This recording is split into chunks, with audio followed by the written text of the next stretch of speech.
अस्सलाम वालेकुम सज्जनों ते मित्रों, तुसी देख रहे हो नूरा कुश्ती। मैं तुहाडा मेज़बान ख्वाजा आफ्ताब हसन ते मेरे नाल ने साडे तजिया निगार दोस्त शौकत शरीफ साहब। शौक साहब, वैसे तो मुल्क च बहुत कुछ हो रहा, हाँ जी, महंगाई ने हत्थ चुकी है, अफगानिस्तान च तालिबान ने हत्थ चुकी है। अजे कहते तो नहीं चाहता हत्थ तो नहीं चुकी, लेकिन वो बाहर उन्होंने जिहड़ा निज़ामे हुकूमत है वो बिलाखर सारिਆਂ ने चीकां मारनियां ने अजकल के दौर के विच। लेकिन जिहड़ा असी पिछे भी एक प्रोग्राम दे विच यकसा निसाबे तालीम के उत्ते गल कीती सी ते अजकल भी उहदे उत्ते ज़ाहिर पहले स्कूल वगैरह बंद सन, हुण बच्चे जाना शुरू हो गए ने, उहदे पढ़ना भी शुरू हो गए ने। तो एक बड़ी अजीब जी वैसे तो जिहड़ी भी हुकूमत आती वो अपने तौर पर वड्डे काम करने की कोशिश करती है। इन्होंने भी बड़ा वड्डा काम पाया जे। इन्होंने विच 5वीं तक का निसाब है तो बच्चों को पूछा जी बच्चे वो दसो अपना पाकिस्तान तहरीक इंसाफ हुकूमत दियाँ 5 कारनामे दसो। तो वैसे पहले तुसीं मैनूं 5 कारनामे दसो, बाकी ये तो असीं बाद च गल करांगे। तुहाडे ख्याल च तुसीं समझो कि सवाल आ गया तुहानूं पता की है 5 कारनामे ने, इन्होंने तो सारे ही कारनामे ने। तुसीं चलो इन्होंने तो जिन्ने सवाल कीते ने सारे ठीक कीते ने। तुसीं चलो 5 कारनामे तो दसो।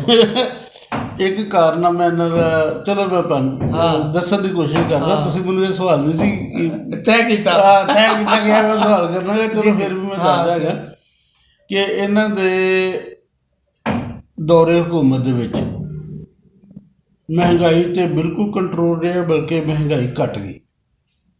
नंबर 2, ये बच्चों को दसना चाहिए है। ਇਹ ਬੱਚਿਆਂ ਨੂੰ ਦੱਸਣਾ ਚਾਹੀਦਾ ਸੀ ਕਿ ਜਿਨ੍ਹਾਂ ਨੂੰ ਯਾਨੀ ਕਿ ਉਹਨਾਂ ਪੋਕਟ ਮਨੀ 10 ਰੁਪਏ ਮਿਲਦੀ ਸੀ ਉਹਨਾਂ ਨੂੰ 50 ਰੁਪਏ ਮਿਲਣ ਲੱਗ ਪਈ ਹੈ, ਕਿਉਂਕਿ ਉਹਨਾਂ ਦੇ ਵਾਲਿदैन ਖੁਸ਼ਹਾਲ ਹੋ ਗਏ ਨੇ। ਠੀਕ ਗੁੱਡ ਠੀਕ ਹੈ। ਅੱਛਾ, ਦੂਸਰਾ ਹੈਗਾ ਕਿ ਗੈਸ, ਪੈਟਰੋਲ, ਬਿਜਲੀ, ਇਹ ਇੱਕ ਲਹਿਦਾ ਸਵਾਲ ਕਰਨਾ ਲੈਣਾ।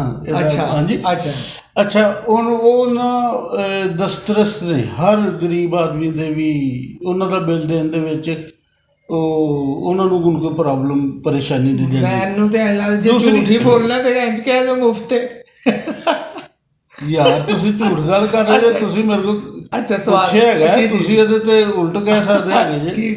ਅੱਛਾ, ਪੁਲਿਸ ਜਿਹੜੀ ਹੈਗੀ ਨਾ ਉਹ ਆਵਾਮ ਦੀ ਨਾ ਤਾਬੇਦਾਰ ਬਣ ਚੁੱਕੀ ਹੈਗੀ ਹੈ। ਬੜੀ ਖੁਸ਼ ਅਖਲਾਕ ਨਾਲ ਪਹਿਲੇ ਆਵਾਮ ਨੂੰ ਸਲੂਟ ਕਰਦੀ ਹੈ, ਫਿਰ ਉਹਨਾਂ ਨੂੰ ਚਾਹ ਪਾਣੀ ਪੁੱਛਦੀ ਹੈ, ਕੁਰਸੀ ਦੇ ਉੱਤੇ ਬਿਠਾਉਂਦੀ ਹੈਗੀ ਹੈ, ਬਰਾਬਰੀ ਦੀ ਸਤਹ ਤੇ ਗੱਲ ਕਰਦੀ ਹੈਗੀ। अच्छा, एनडीए का डिपार्टमेंट ऐसा है कि हर कोई किसी ते ना इस टाइम कोई की कहते कब्जा नहीं कर सकता, ना घर ते ना किसी प्लाट ते, कोई परेशानी नहीं। अच्छा, बल्दिया का ऐसा काम है कि सड़क इंजे नीट एंड क्लीन शीशे वांगू साफ ने। यानी कि ना अच्छा नजायज़ तजावज़ा ते इंनियां पहले दौर दे विच हुंदा सी कि गुजरना मुहाल हुंदा सी। हुण तुहानूं सड़कां साफ खाली सड़कां साफ लगदियां ने। टावी की रेड़ी नजर आती। हाँ, वो पता नहीं बंदा बाद दफा ना चंचला जिहा जांदा कि यार मैं किस मुल्क दे विच आ गया। इन्होंने किते वो शबाज शरीफ वाला पैरिस ते नहीं बढ़ाता। वो तो उन्होंने विचारों को तो काम ही नहीं सी करना था, असल काम तो इन्होंने किया। हाँ जी, यानी कि इस तरह तो जिहड़े तुसीं सवाल कीता ना कि उन्होंने निसाब दे विच आ गया 5 कारनामे ਤੇ कारनामे ਇਹਨਾਂ ਦੇ ਬਹੁਤ ਜ਼ਿਆਦਾ ਹੈਗੇ ਨੇ। ਤੁਸੀਂ ਦੱਸੋ ਨਾ ਕਿ ਇੰਜ ਨਹੀਂ ਲੱਗਦਾ ਕਿ ਬੱਚਿਆਂ ਕੋਲ ਸਵਾਲ ਕੀਤਾ ਗਿਆ, ਇੰਜ ਲੱਗਦਾ ਕਿ ਕਿਸੇ ਬੱਚੇ ਨੇ ਸਵਾਲ ਪੁੱਛਿਆ। ਉਹ ਯਾਰ ਬੱਚਿਆਂ ਨੂੰ ਕੀ ਸਿਆਸਤ ਨਾਲ ਤਲਕ ਹੈ ਤੇ ਉਹਨਾਂ ਨਾਲ ਕੀ ਹੈਗਾ।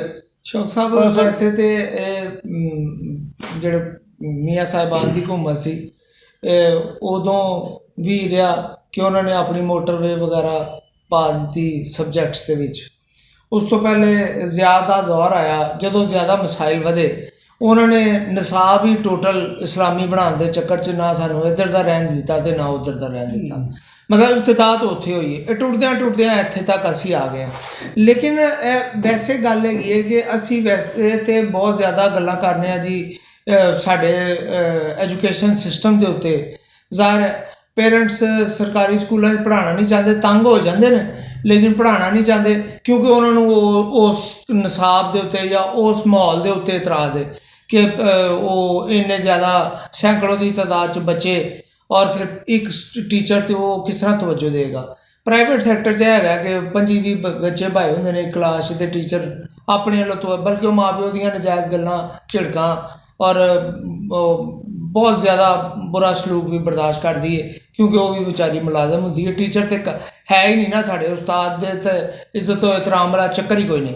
ਅੱਛਾ, ਨਿਸਾਬ ਦੇ ਵਿੱਚ ਇਹ ਜਿਹੜੀ ਅਸੀਂ ਗੱਲ ਕਰ ਰਹੇ ਸਾਂ, ਔਰ ਤੁਸੀਂ ਬੜੀ ਅੱਛੀ ਗੱਲ ਕੀਤੀ ਕਿ ਇਹ ਸਵਾਲ ਬੱਚਿਆਂ ਨੂੰ ਨਹੀਂ, ਕਿਸੇ ਬੱਚੇ ਨੇ ਬਣਾਇਆ ਹੈ। ਹਾਂ, ਮੈਨੂੰ ਤਾਂ ਇੰਝ ਹੀ ਲੱਗਾ। ਅੱਛਾ ਖੁਆਰ ਸਾਹਿਬ, ਗੱਲ ਹੁੰਦੀ ਹੈ ਕਿ ਕੋਈ ਬੰਦਾ, ਤੁਸੀਂ ਪ੍ਰਾਈਵੇਟ ਕੋਈ ਕੰਮ ਕਰੋ ਨਾ, ਮਸਲਨ ਪਹਿਲੇ ਜਿਹੜਾ ਨਾ 2-4 ਸਾਲ ਲਾਉਂਦਾ ਇੱਕ ਬੰਦਾ, ਬੱਚਾ ਮੋਟਰਸਾਈਕਲ ਦਾ ਕੰਮ ਸਿੱਖਦਾ, ਫਿਰ ਉਹ ਮੋਟਰਸਾਈਕਲ ਦਾ ਦੁਕਾਨ ਕਰਦਾ ਹੈਗਾ, ਠੀਕ ਹੈ ਨਾ। ਇਸ ਤਰ੍ਹਾਂ ਕੋਈ ਵੀ ਦੁਨੀਆ ਦਾ ਕੰਮ ਹੈਗਾ ਨਾ, ਪਹਿਲੇ ਉਹਦੀ ਨਾ ਤਰਬੀਅਤ ਲੈਣੀ ਪੈਂਦੀ ਹੈਗੀ ਹੈ। ਇਹ ਬਹੁਤ ਯਾਨੀ ਕਿ ਨਾ ਸਿਆਸਤਦਾਨ ਔਰ ਹੁਕਮਰਾਨ, ਮੈਨੂੰ ਲੱਗਦਾ ਕਿ ਇਹਨਾਂ ਦੀ ਤਰਬੀਅਤ ਨਹੀਂ ਹੋਈ ਹੁੰਦੀ, ਲੇਕਿਨ ਉਹ ਰਹਿਨਮਾਈ ਕਰਨ ਆ ਜਾਂਦੇ ਨੇ। ਕਿਆ ਬਾਤ ਹੈ, ਠੀਕ ਹੈ, ਬਸ ਸਿੱਖਿਆ ਸਿਖਾਇਆ ਹੀ ਹੈ। ਹਾਂ, ਯਾਨੀ ਕਿ ਉਹ ਫਿਰ ਆਣ ਕੇ ਨਾ ਸਿੱਖਦੇ ਨੇ। ਯਾਨੀ ਕਿ ਨਾ ਇਸ ਨਹੀਂ ਹੈਗਾ ਕਿ ਕੋਈ ਡਾਕਟਰ ਜਿਹੜਾ ਨਾ ਉਹ ਕਲੀਨਿਕ ਪਾ ਲਵੇ, ਆਪਰੇਸ਼ਨ ਤਾਂ ਕਰਨੇ ਸ਼ੁਰੂ ਕਰਦੇ, ਲੇਕਿਨ ਉਹ ਉਹਨਾਂ ਤੇ ਸਿੱਖ ਰਿਹਾ ਹੈ। ਯਾਨੀ ਕਿ ਉਹਨੂੰ ਪੜ੍ਹਨ ਦੀ ਜ਼ਰੂਰਤ ਨਹੀਂ ਹੈਗੀ, ਉਹਨੂੰ MBBS ਕਰਨ ਦੀ ਜ਼ਰੂਰਤ ਨਹੀਂ ਹੈਗੀ, ਉਹਨੂੰ ਯਾਨੀ ਕਿ ਨਾ ਕਿਸੇ ਸਪੈਸ਼ਲਿਸਟ ਬਣਨ ਦੀ ਜ਼ਰੂਰਤ ਨਹੀਂ ਹੈਗੀ, ਉਹ ਨਾਲ ਸਿੱਖ ਰਿਹਾ ਹੈ। ਸਾਹਿਬ, ਵੈਸੇ ਤੇ ਬੁਨਿਆਦੀ ਤੌਰ ਤੇ ਦੇਖਿਆ ਜਾਏ ਨਾ, ਤੇ ਜਿਹੜਾ ਸਿਸਟਮ ਹੈ ਨਾ, ਜਿਹਦੇ ਤਮਾਮ ਸਿਆਸੀ ਜਮਾਤਾਂ ਈਵਨ ਕਿ ਹਜੇ ਤੱਕ ਬਲਦਿਆਤੀ ਨਿਜ਼ਾਮ ਨੂੰ ਲਪੇਟਿਆ ਇਹਨਾਂ ਨੇ, ਸਿਸਟਮ ਬਹੁਤ ਵਾਜ਼ਿਹ ਹੈ ਕਿ ਇੱਕ ਬੰਦਾ ਜਿਹੜਾ ਆਪਣੇ ਇਲਾਕੇ ਦੇ ਵਿੱਚ ਆਪਣੇ ਸਮਾਜੀ ਖਿਦਮਤ ਦਾ ਕੰਮ ਕਰਦਾ ਹੈ, ਉਹ ਸਿਆਸਤ ਦੀ ਇਬਤਦਾ ਹੈ। ਲੋਕਾਂ ਦੇ ਨਾਲ ਰਵਾਬਤ ਕਾਇਮ ਕਰਨਾ, ਕਿਸ ਤਰ੍ਹਾਂ ਮਹਿਕਮਿਆਂ ਨੂੰ ਡੀਲ ਕਰਨਾ ਹੈ, ਕਿਸ ਤਰ੍ਹਾਂ ਕੰਮ ਕਰਾਉਣਾ ਹੈ, ਫਿਰ ਉਸ ਤੋਂ ਬਾਅਦ ਸਟੈਪ ਬਾਏ ਸਟੈਪ ਹੈ। ਲੇਕਿਨ ਚੂੰਕਿ ਇੱਥੇ ਕਈ ਸਾਲਾਂ ਤੋਂ ਜਿਹੜੀ ਵੀ ਗੌਰਮੈਂਟ ਆਉਂਦੀ ਹੈ, ਨਵਾਜ਼ ਸ਼ਰੀਫ ਹੋਰਾਂ ਨੇ ਵੀ ਉਹਨੂੰ ਸੁਬਤਾਜ ਕੀਤਾ, ਬਲਦਿਆਤੀ ਨਿਜ਼ਾਮ ਨੂੰ ਆਪਣੀ ਮਰਜ਼ੀ ਮੁਸੱਲਤ ਕਰ, ਉਹ ਵਿਚਾਰੇ ਅਦਾਲਤ 'ਚ ਚਲੇ ਜਾਂਦੇ ਨੇ। ਇਹ ਹੁਣ ਵੀ ਅਦਾਲਤ ਨੇ ਉਹਨਾਂ ਨੂੰ ਕੀਤਾ ਹੈ ਬਲਦਿਆਤੀ, ਠੀਕ ਹੈ, ਦਸੰਬਰ ਤੱਕ ਇਹਨਾਂ ਦਾ ਟਾਈਮ ਹੈ, ਅਤੇ ਇਹ ਉਹਨਾਂ ਨੂੰ ਵੜਨ ਨਹੀਂ ਦਿੰਦੇ ਦਫ਼ਤਰਾਂ 'ਚ।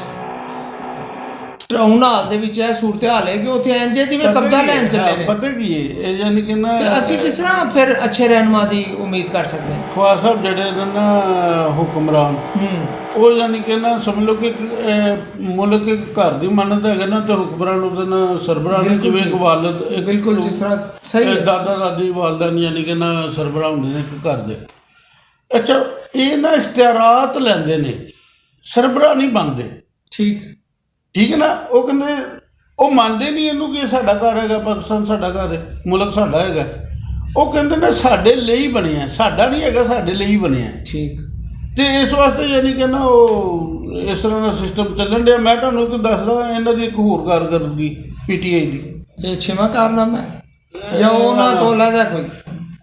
ਨਹੀਂ, ਉਹ ਕਮਾਲ ਕਾਰਗਰਦਗੀ ਯਾਰ। ਜਿਵੇਂ ਮੈਂ 2017 ਦੀ ਗੱਲ ਹੈ ਜਾਂ 16 ਦੀ 17 ਦੀ PTI ਹੌਸਪੀਟਲ ਹੈਗਾ, ਉਹਦੇ ਵਿੱਚ ਨਾ ਮੇਰੀ ਬਹੂ ਦਾ ਨਾ ਆਪਰੇਸ਼ਨ, ਉਹਦਾ ਗੁਰਦਾ ਰਿਮੂਵ ਕਰਵਾਉਣਾ ਪਿਆ, ਟੁਕੜ ਗਿਆ ਸੀਗਾ। ਉੱਥੇ ਨਾ ਉਹਨਾਂ ਦਾ ਕੋਈ ਪੈਸਾ ਨਹੀਂ ਲੱਗਾ, ਕਿਉਂਕਿ ਸਰਕਾਰੀ ਹੌਸਪੀਟਲ। ਅੱਛਾ। ਯਾਨੀ ਕਿ ਨਾ ਉਹ ਇਹਦਾ ਬੜਾ ਹੱਥ ਹੈ ਸ਼ਬਾਜ਼ ਸ਼ਰੀਫ ਦਾ, ਉਹਨੂੰ ਬਣਾ, ਤੇ ਸ਼ਬਾਜ਼ ਸ਼ਰੀਫ ਦੀ ਤਸਵੀਰ ਉਹਨਾਂ ਦਾ ਨਾਂ ਦੱਸ ਦਿਓ ਨਾ, ਜ਼ਾਹਿਰ ਹੈ ਅਗਰ PKI ਹਸਪੀਟਲ। ਅੱਛਾ, ਇਹ ਡਿਫੈਂਸ ਸਾਈਡ ਵਾਲੇ, ਮੈਂ ਉਹਨੂੰ ਦੇਖਿਆ ਨਹੀਂ, ਮੇਰਾ ਬੇਟਾ ਗਿਆ ਸੀ ਬਹੂ ਨਾਲ ਗਈ ਉੱਥੇ, ਉਹਨਾਂ ਨੇ ਕਰਵਾਇਆ। ਅੱਛਾ, ਹੁਣ ਉਹਦੇ ਦੂਸਰੇ ਗੁਰਦੇ ਤੋਂ ਪੱਥਰੀ ਹੋ ਗਈ, ਉਹਨਾਂ ਦਾ ਯੂਰਨ ਰੁਕ ਗਿਆ, ਉੱਥੇ ਲੈ ਕੇ ਗਏ।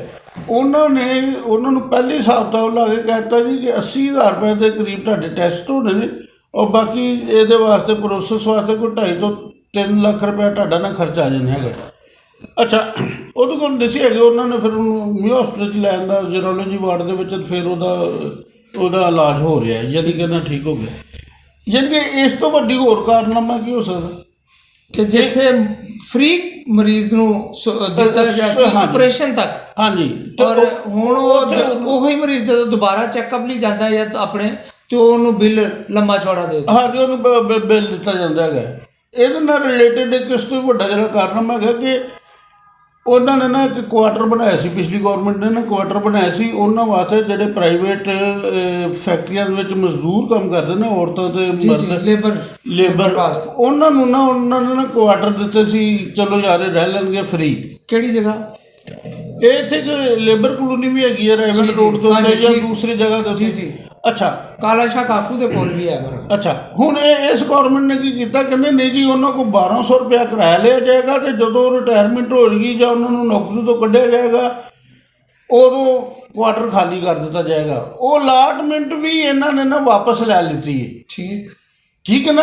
ਇਸ ਗੌਰਮੈਂਟ ਦੇ ਤੇ ਕਿਆ ਬਾਤ ਹੈ, ਇਹਨਾਂ ਨੇ ਜਿੰਨਾ ਰਿਲੀਫ ਦਿੱਤਾ ਹੈਗਾ ਨਾ ਅਮੀਰਾਂ ਨੂੰ ਦਿੱਤਾ ਹੈ, ਤੇ ਜਿਹੜੇ ਇਹਨਾਂ ਨੇ ਕਿਹਾ ਸੀ ਕਿ ਅਸੀਂ ਯਾਨੀ ਕਿ ਨਾ ਵਾਪਸ ਲਵਾਂਗੇ ਲੁੱਟੀ ਰਕਮ, ਇਹਨਾਂ ਨੂੰ ਇੰਜ ਲੱਗ ਰਿਹਾ ਕਿ ਸਾਰੀ ਆਵਾਮ ਨੇ ਲੁੱਟੀ, ਆਮ ਆਦਮੀ ਨੇ ਲੁੱਟੀ, ਆਵਾਮ ਨੇ ਲੁੱਟੀ ਤੇ ਇਹਨਾਂ ਦੀਆਂ ਹੱਡੀਆਂ ਦੇ ਵਿੱਚੋਂ ਸਰ ਗੱਲ ਠੀਕ ਹੈ। ਸਾਰੇ ਆਮ ਆਦਮੀ ਜਦੋਂ ਸ਼ਬਾਜ਼ ਸ਼ਰੀਫ ਜ਼ਿੰਦਾਬਾਦ, ਨਵਾਜ਼ ਸ਼ਰੀਫ ਜ਼ਿੰਦਾਬਾਦ ਕਹੇਗਾ ਜਾਂ ਜੀਏ ਭੁੱਟੋ ਕਹੇਗਾ ਤੇ ਫਿਰ ਸਜ਼ਾ ਦਾ ਮੁਸਤਹਿਕ ਵੀ ਤੇ ਉਹੀ ਹੈ ਕਿ ਉਹਦੇ ਕੋਲੋਂ ਨਿਕਲਣਾ। ਸੌਰੀ ਵਿਧਾਨ। ਠੀਕ ਹੈ। ਲੇਕਿਨ ਇੱਕ ਚੀਜ਼ ਜਿਹੜੀ ਤੁਸੀਂ ਬੜੀ ਅੱਛੀ ਪੁਆਇੰਟ ਆਊਟ ਕੀਤੀ ਹੈ ਕਿ ਕਾਰਨਾਮੇ ਜਿਹੜੇ ਤੁਸੀਂ ਬਿਆਨ ਕੀਤੇ ਨੇ, ਮੈਨੂੰ ਤਾਂ ਇੰਝ ਲੱਗਦਾ ਕਿ ਉਹਨੂੰ 5 ਨਹੀਂ 500 ਤੱਕ ਵੀ ਲਿਜਾਇਆ ਜਾ ਸਕਦਾ ਹੈ, ਕਿਉਂਕਿ ਜਿੰਨੇ ਇਹਨਾਂ ਦੇ 3 ਸਾਲਾਂ 'ਚ ਕੰਮ ਕੀਤੇ ਨੇ ਉਹ ਵੱਧ ਤੋਂ ਵੱਧ ਨੇ।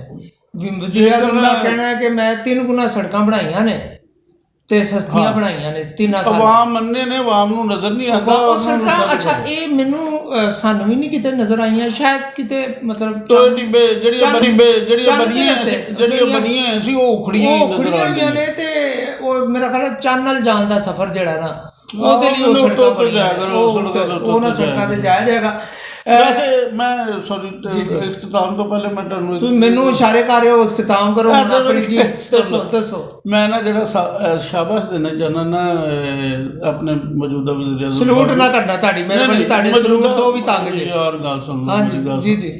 ਉਹਨਾਂ ਦੀ ਜਿਹੜੀ ਮੈਂ ਕਾਰਗਰਦਗੀ, ਉਹਨਾਂ ਦੀ ਸੱਚਾਈ ਨੂੰ ਜਿਹੜਾ ਮੈਂ ਸਲਾਮ ਕਰਨਾ ਚਾਹੁੰਦਾ, ਜਾਂ ਕਿ ਨਾ ਇੰਨਾ ਦੀਦਾ ਦਲੇਰੀ ਦੇ ਨਾਲ ਉਹਨਾਂ ਨੇ ਜਿਹੜਾ ਕਿਹਾ ਨਾ ਕਿ ਹਰ ਵੱਡਾ ਲੀਡਰ ਯੂ ਟਰਨ ਲੈਂਦਾ ਤੇ ਮੈਂ ਵੀ ਲੈਣਾ, ਤੇ ਏਡੀ ਦੀਦਾ ਦਲੇਰੀ ਨਾਲ ਸੱਚ ਬੋਲਣਾ ਸਾਡਾ ਵਜ਼ੀਰ ਆਜ਼ਮ ਵੀ ਬੋਲ ਸਕਦਾ, ਹੋਰ ਕਿਸੇ ਨੂੰ। ਸ਼ੌਕਤ ਸਾਹਿਬ, ਇਹ ਤੁਹਾਡੀ ਮਿਹਰਬਾਨੀ। ਪਹਿਲੇ ਤੁਸੀਂ ਇਸ ਫਰੇਮ ਚੋਂ ਬਾਹਰ ਨਿਕਲੋ। ਸਾਡੀ ਪੂਰੀ ਕੌਮ ਇਸ ਫਰੇਮ 'ਚ ਮੁਬਤਲਾ ਹੈ ਜੀ, ਵਜ਼ੀਰ ਆਜ਼ਮ ਸੱਚ ਬੋਲਦਾ, ਬਾਕੀ ਜੁਰਮ ਮਾਫ। ਉਹ ਨਾ ਕਰੋ ਯਾਰ। ਜਿਹੜਾ ਇਹ ਸੱਚ ਬੋਲਣਾ, ਇੱਕ ਪਾਗਲ ਨੂੰ ਵੀ ਕਹੋਗੇ ਨਾ ਸੱਚ ਬੋਲ ਦੇਗਾ। ਸੱਚ ਨੂੰ ਬਰਦਾਸ਼ਤ ਕਰਨਾ, ਸੱਚ ਨੂੰ ਹਜ਼ਮ ਕਰਨਾ ਉਹ ਜ਼ਿਆਦਾ ਮੁਸ਼ਕਿਲ ਕੰਮ ਹੈ। ਇਹ ਕੋਈ ਜਿਹੜੀ ਸੱਚਾਈ ਸਾਹਿਬ ਸੱਚ ਬੋਲਣਾ ਔਰ ਐਡਾ ਖਤਰਨਾਕ ਸੱਚ ਬੋਲਣਾ ਕਿ ਮੈਂ ਯੂ ਟਰਨ ਲੈਣਾ, ਮਤਲਬ ਕਿ ਮੈਂ ਸੱਚ ਨਹੀਂ ਕਹਿੰਦਾ, ਮੇਰੀ ਕਿਸੇ ਗੱਲ ਤੋਂ ਯਕੀਨ ਨਾ ਕਰਨਾ। ਅੱਜ ਤੱਕ ਕਿਸੇ ਨੂੰ ਤੌਫੀਕ ਹੋਈ ਇਹੋ ਜਿਹਾ ਸੱਚ ਬੋਲਣ ਦੀ? ਯਾਰ ਤੁਸੀਂ ਦਾਦ ਦੇਣ ਦੀ ਬਜਾਏ ਇੱਥੇ ਵੀ ਤਨਕੀਦ ਕਰਨ ਦਾ ਜਗ੍ਹਾ ਹੈ। ਦੋਸਤੋ, ਆਪਣਾ ਬਹੁਤ ਸਾਰਾ ਖਿਆਲ ਰੱਖਣਾ। ਨੂਰਾ ਕੁਸ਼ਤੀ ਨੂੰ ਸਬਸਕ੍ਰਾਈਬ ਕਰੋ, ਲਾਈਕ ਕਰੋ, ਸ਼ੇਅਰ ਕਰੋ, ਟੱਲੀ ਨੂੰ ਜ਼ਰੂਰ ਦਬਾ ਦੇਣਾ ਤੁਹਾਡਾ, ਤਾਂ ਕਿ ਸਾਨੂੰ ਤੁਹਾਡੇ ਜਿਹੜਾ ਅਸੀਂ ਨੈਕਸਟ ਪ੍ਰੋਗਰਾਮ ਕਰੀਏ ਉਹ ਤੁਹਾਡੇ ਤੱਕ ਆਸਾਨੀ ਨਾਲ ਪਹੁੰਚ ਸਕੇ। ਆਪਣਾ ਬਹੁਤ ਸਾਰਾ ਖਿਆਲ ਰੱਖ।